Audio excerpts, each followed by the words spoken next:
Hello everyone, स्वागत है आप सभी को हमारे इस यूट्यूब चैनल नोट्स मेकर इन हिंदी में। तो दोस्तों, आज की इस वीडियो में हम लोग बात करने वाले हैं जो हमारा मूल अधिकार का जो सीरीज चल रहा है उसका पार्ट 8 करने वाले हैं।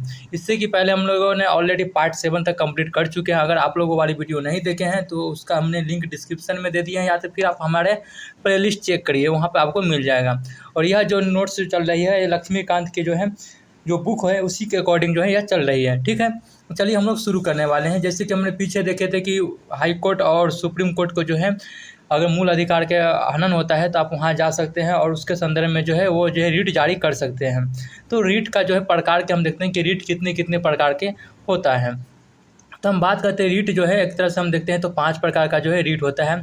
जिसमें हम बात करते हैं, पहला बात करते हैं बंदी प्रत्यक्षीकरण। बंदी प्रत्यक्षीकरण में क्या होता है कि गिरफ्तार व्यक्ति को जो है न्यायालय में जो है पेश करने का जो है अधिकार है। अगर आपके मूल अधिकार के संदर्भ में किसी व्यक्ति को अगर गिरफ्तार किया गया है या फिर गिरफ्तार किया गया है तो उसको जो है न्यायालय में जो है पेश करने का जो है अधिकार है। ठीक, वही दूसरी तरफ हम बात करते हैं, सिर्फ मूल अधिकार में नहीं कॉमन में भी है, गिरफ्तारी अवैध होने पर जो है छोड़ने का भी एक तरह से जो है अधिकार है।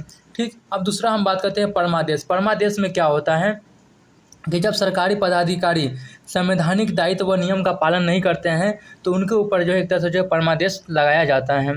निषेध आदेश की हम बात करते हैं तो निचली अदालत द्वारा गलती होने पर जो ऊपरी अदालत द्वारा जो है जारी किया जाता है। यानी कि ये जो निषेध आदेश जो है, अगर कोई निचली अदालत, जैसे कि हम पढ़ेंगे सबऑर्डिनेट कोर्ट हो गया, अधीनस्थ न्यायालय वगैरह, इन सभी के बारे में हम पढ़ेंगे जब हम सुप्रीम कोर्ट हाई कोर्ट के बारे में पढ़ेंगे तो वहाँ हम इसको डिस्कस अच्छे से करेंगे।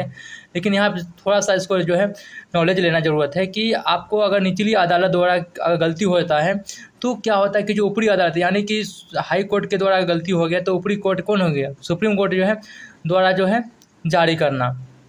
तो यह एक तरह से जो निषेध आदेश हो गया।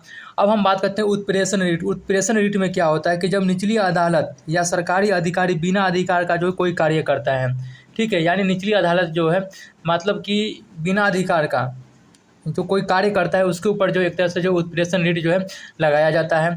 अब हम बात करते हैं पांचवा रीट कौन सा है, तो अधिकार परीक्षा। अधिकार परीक्षा में क्या होता है कि किसी व्यक्ति द्वारा किसी पद पर बैठना जो उसका अधिकार नहीं है। कोई ऐसे व्यक्ति है जो कि किसी पद पर बैठ गए लेकिन उनके पास वो वाले अधिकार है ही नहीं, ठीक है, तो उनके ऊपर जो एक तरह से जो अधिकार परीक्षा लगाया जाता है। हम थोड़ा रीट के इतिहास के बारे में हम देखते हैं कि रीट का जो है रीट है इसका इतिहास क्या रहा है। तो हम बात करते हैं जो रीट का इतिहास हम बात करते हैं, इसको जो न्यायालय का जो है झरना कहा गया है।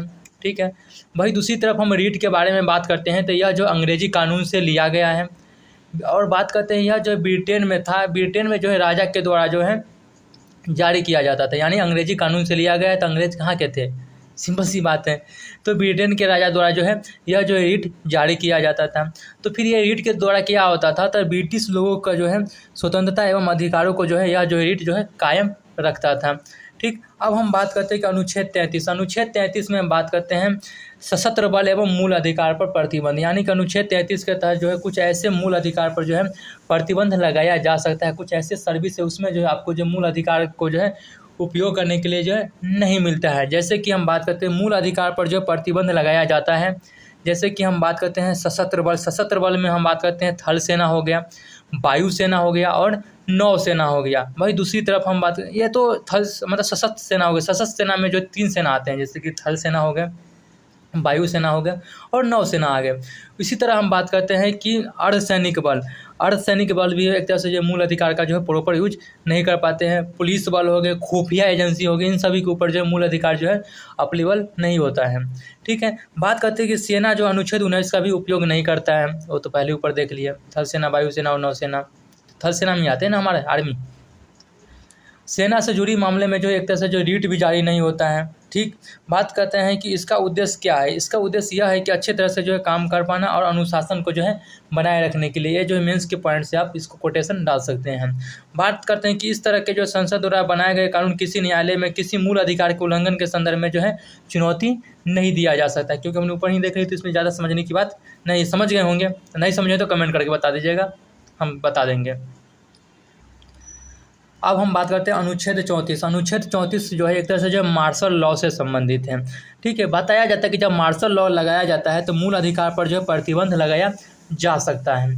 ठीक, संसद द्वारा जो है मार्शल लॉ कानून को जो है वैधता प्रदान करता है। अगर हमारा संसद जो है वह जो है मार्शल लॉ को जो एक तरह से जो है वैधता प्रदान करता है, कानूनी वैधता जो है प्रदान करता है।